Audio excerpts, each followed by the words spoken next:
திருவள்ளூர் மாவட்டம் பூண்டி நீர் தேக்கத்திலிருந்து வினாடிக்கு 6500 கன அடி நீர் வெளியேற்றப்படுகிறது.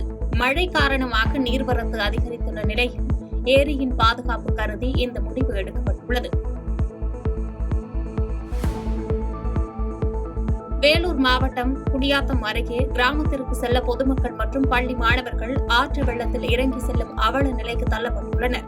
அவசர தேவைக்கு செல்ல முடியாமல் 15 கிலோமீட்டர் சுற்றி செல்லும் நிலை நீடிப்பதாக வேதனை தெரிவித்துள்ள பகுதி மக்கள் வேப்பூரிலிருந்து சித்தாத்தூர் செல்லும் வழியில் இருக்கும் ஆற்றின் குறுக்கே பாலம் அமைத்து தர வேண்டும் என்று கோரிக்கை வைத்தனர். ஒரு பள்ளிக்கொண்டாவோ இல்ல குடியாத்தமோ இல்ல வெளியில போனோம் அப்படின்னாக்கா மிக முக்கியமா இருக்கக்கூடிய ஒரே ஒரு பாதை இது மட்டும்தாங்க எங்களுக்கு.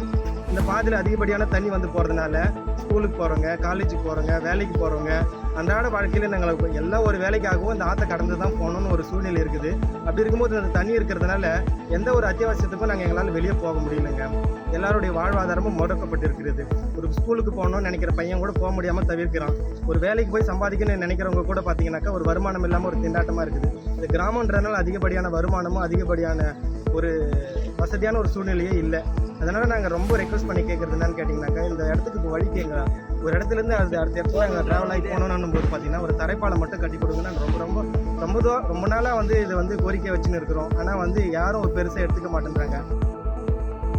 உலக போலியோ தினத்தை முன்னிட்டு கோவை மாவட்டம் மேட்டுப்பாளையம் அருகே காரமடையில் போலியோ ஒழிப்பு விழிப்புணர்வு பேரணி நடைபெற்றது. காரமடை ரோட்டரி சங்கத்தின் சார்பாக தலைவர் குமணன் நடராஜன் தலைமையில் நடைபெற்ற இந்த விழிப்புணர்வு பேரணியில் விழிப்புணர்வு வாசகங்கள் அடங்கிய பதாகைகளை ஏந்தி சென்று போலியோ ஒழிப்பை பற்றி பொதுமக்களுக்கு விழிப்புணர்வை ஏற்படுத்தினர்.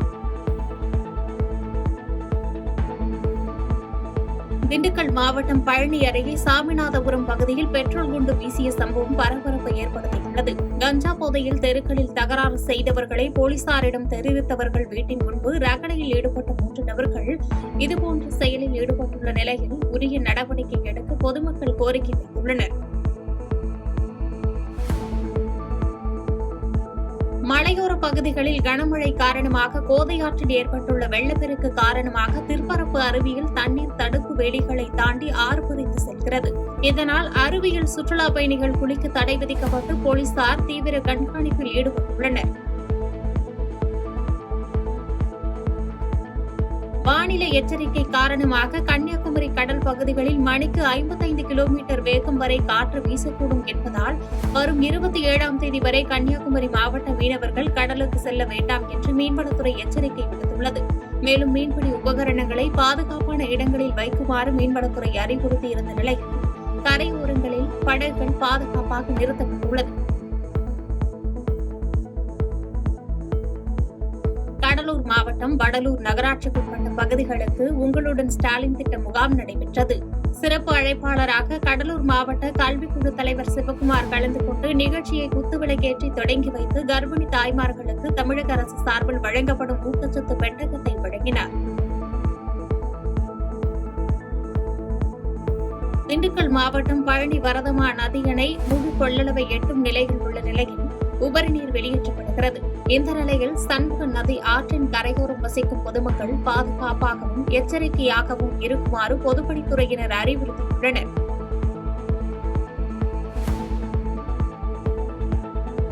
தேர்தல் வாக்குறுதிகளை நிறைவேற்ற கோரி தமிழ்நாடு ஓய்வூதியர் சங்கம் சார்பில் கவனஈர்ப்பு ஆர்ப்பாட்டம் திருப்பூர் மாவட்ட ஆட்சியர் அலுவலகம் முன்பு நடைபெற்றது. 70 வயது நிறைவடைந்த ஓய்வூதியர்களுக்கு கூடுதலாக 10% ஓய்வூதியம் வழங்குதல், பழைய ஓய்வூதிய திட்டத்தை அமல்படுத்துதல் உள்ளிட்ட 10 அம்ச கோரிக்கைகளை நிறைவேற்ற வேண்டும் என கோரிக்கை விடுத்தனர்.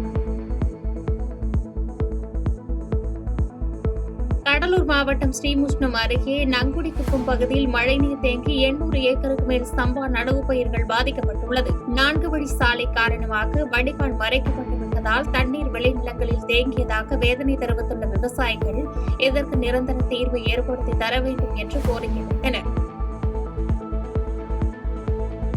செய்திகளை உடனுக்குடன் தெரிந்து கொள்ள கீழ்கண்ட கேபிள் மற்றும் டிடிஎச் நெட்வொர்க்குகளில் எம்நாடு செய்தி தொலைக்காட்சியை காணுங்கள். பாதகம் செய்பவரை கண்டால் நாம் பயம் கொள்ளலாகாது பாப்பா. மோதி மிதித்துவிடு பாப்பா, அவர் முகத்தில் உமிழ்ந்துவிடு பாப்பா. அண்மை செய்திகளை உடனுக்குடன் தெரிந்து கொள்ள இணைந்திருங்கள் எம்நாடு தொலைக்காட்சியுடன்.